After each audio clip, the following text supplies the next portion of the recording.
Today we're looking at that gold-plated goof-off Lieutenant Falcon on the way I got it figured. The way I got it figured. What's up, action figure fans? Way I got it figured, back with another G.I. Joe classified review. This time we're looking at Vincent R. Falcone, number 64 in the series. I've always called him Falcon. Of course, in the movie they called him Lieutenant Falcon. People call him Lieutenant Falcon. People call it Hawk, General Hawk. I hate all of it. It's Falcon and Hawk, as far as I'm concerned. But that's neither here nor there. We're looking at Falcon today. Like I said, he's number 64 in the series, and of course there is some controversy surrounding this guy. But we're going to dig all into it. We're going to look at the package, the box, the figure, articulation. I'll talk about the character a little bit, and then we'll do final impressions. So starting off with the box, we've got Vincent R. Falcone. And he's got some interesting artwork. Looks like it's airborne type stuff going on here. Got a little render of Falcon. He is number 64. You got the side art there, and there he is doing the night drop, which is interesting because he was one of the members of Night Force. And you got your digital kind of map thing going on there.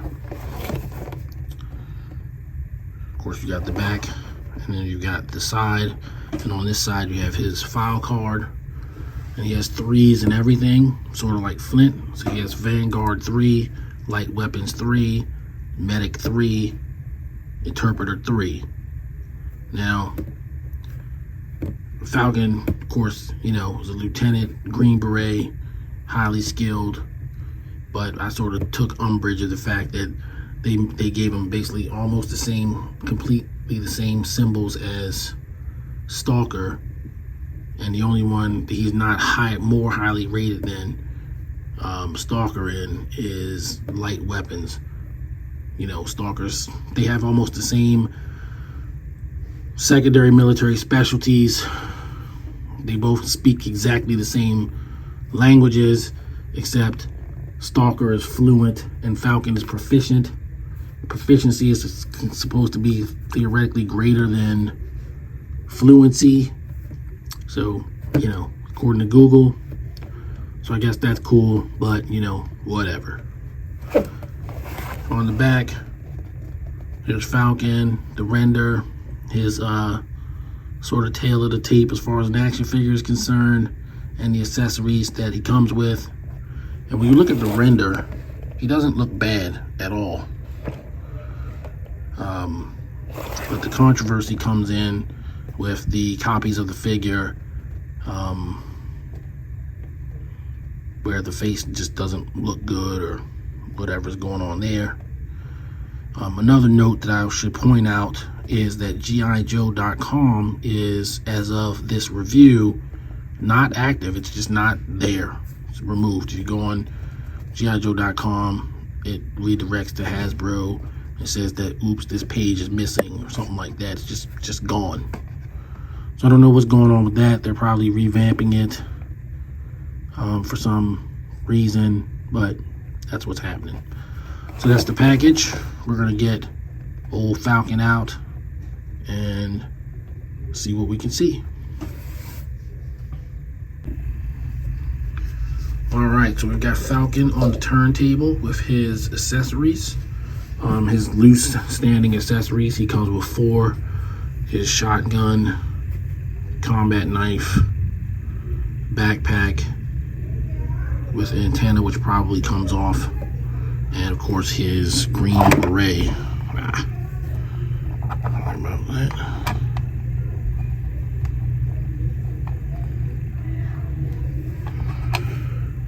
So I wish I could say that the face was great, but it's not. On the render, it really does look pretty decent, but the figure in hand,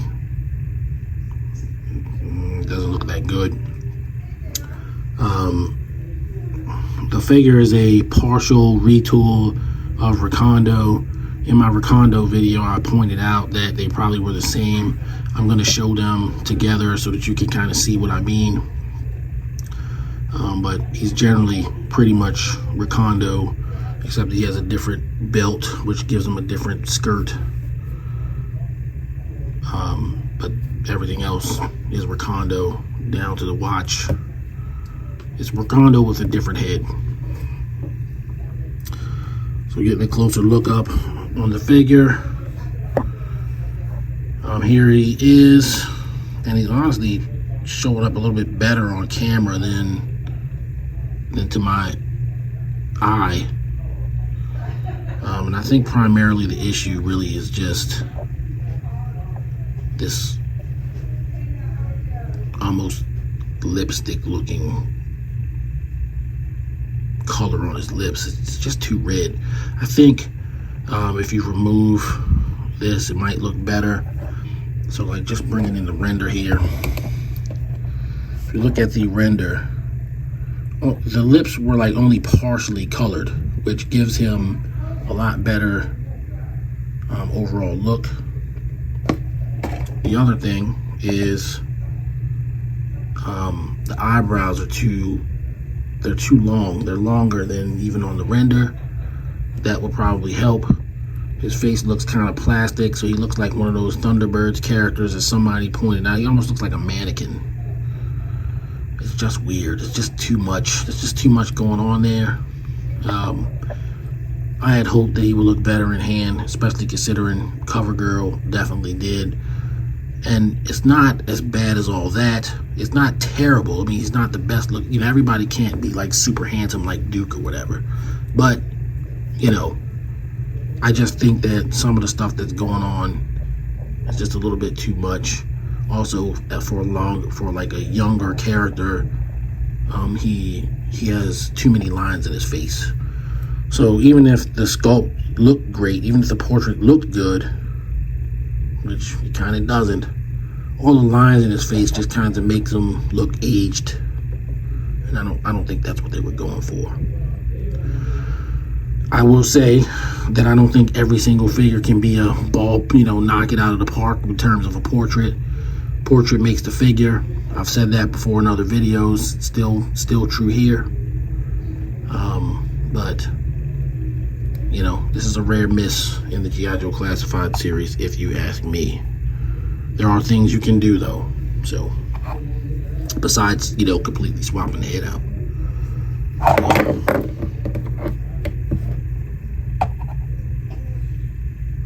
Here's his beret.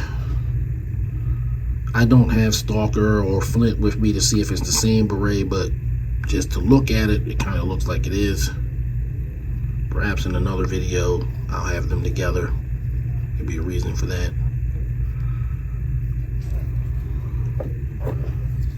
Come on, man. Then we have his backpack. I'm not sure why he doesn't want to stand. There's nothing holding him. You know, there's nothing unstable about him. He just keeps falling over. Then we have his backpack, which is almost a point-for-point recreation of his 1987 figure backpack. The antenna had like a bend in it, but they just sort of taped it down. It still has the bend, but it's like taped in a sense. It's not taped, but you know, the plastic, it looks like it's taped. So there's that. And there's a radio in here, of course. And then going over to the knife. I don't think that anybody really pointed this out, but the knife is like pretty much a one-to-one translation of the knife that the 1987 action figure came with, except that it's painted instead of all black. But like the serrations are the same as the 1987 figure, so bravo there. And of course it goes into the backpack just like the 1987 version did. And then the original figure did come with a shotgun, but they gave him this spaz style, almost shotgun. Well, I wouldn't call it a spaz. I mean, it looks like a regular shotgun, except that instead of the stock, he has a retractable stock. He has a, you know, you can do like that. So it is a little bit different. I mean, it definitely looks more like a spaz.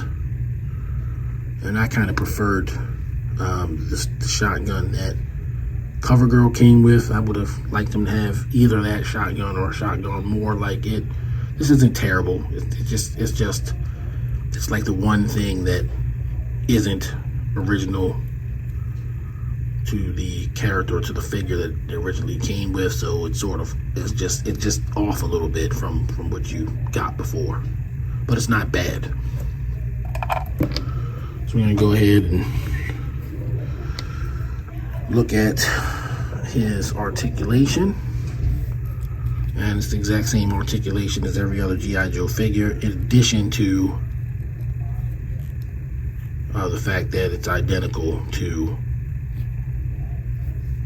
Night Force Recondo, and I'm assuming regular Recondo. That's a figure that will come up one day, coming up here soon.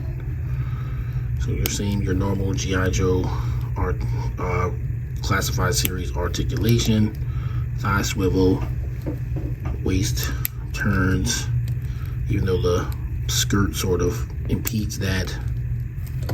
You have your ab crunch. You can go back about that far.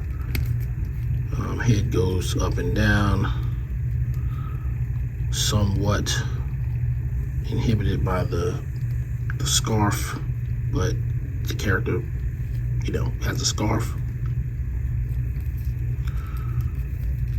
And the belt is fine. You have to push it down to make it flush with his body, but you know, what are you gonna do? It's plastic. And of course you got your normal bicep cut pinless arms, because of course they're Recondo's arms. So there you go. Wrists.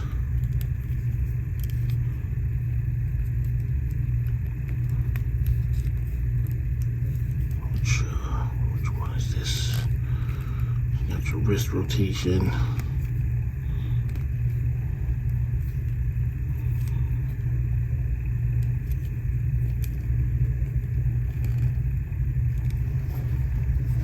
And that is his articulation. Of course, drop down legs. This one wants to drop down like really far. I don't know what's going on with that. It's not broken or anything. It's just weird. Ankle rocker, boot cut. It's all there.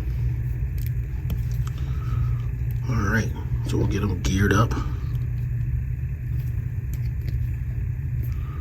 I'm almost certain this is the same beret because it's very snug on his head. It is extremely tight on his head. You got your backpack.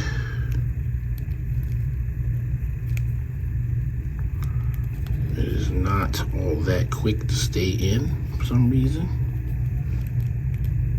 It's probably these belts that are interfering some kind of way.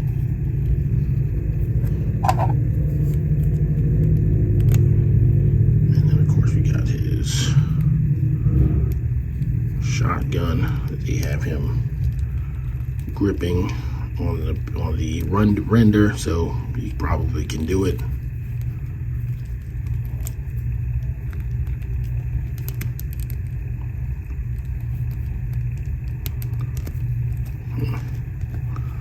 Sometimes you gotta do the grip part first and then the trigger hand.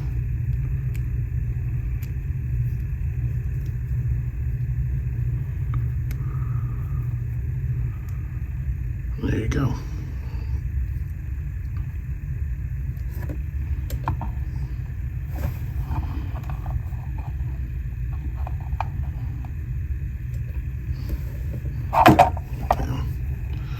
Backpack is pretty top, makes him pretty top heavy. There's that. We're gonna try and get him in a more natural type pose.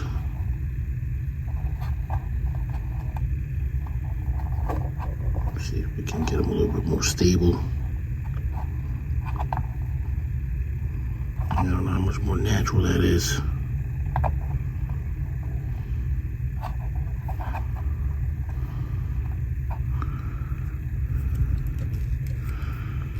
And this copy that I have, the joints are definitely tight on it.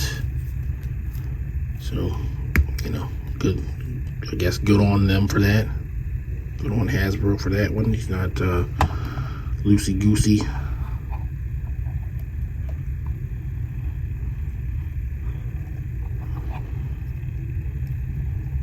There you go. Now he's standing. Pretty good. So if you're just gonna stand there and display them like a lot of, you know, classified collectors do, you're not really out having wars or anything with these figures, then, you know, he's gonna stand. Everything's gonna be cool. Probably he was falling because I just didn't have his ankle in the right position to support the figure. But there he is, geared up. And next we'll show him with Night Force Recondo. Alright, so here we have Falcon and his Joe teammate Tiger Force Recondo. I don't have Recondo's equipment with them. I just have the figure with me, and this is really just to show the sameness of the figures. So you can see here, it's the same watch, just painted differently. Same arms, same shirt, same pants. Can we show the pants? Here we go. Same boots with like this kind of the spats. Recondo spats aren't painted all the way, but it's the same. It's the same figure. And I had surmised that when I got the Tiger Force Recondo figure that he really just kind of looked like what I saw in the render of Falcon. And so there's confirmation of that. They're pretty much the same figure. So there you go. The final word on Vincent R. Falcone. This G.I. Joe classified figure, of course, is highly anticipated, yet filled with trepidation. And I can only report that, you know, it's pretty much as expected. Figure's a decent figure.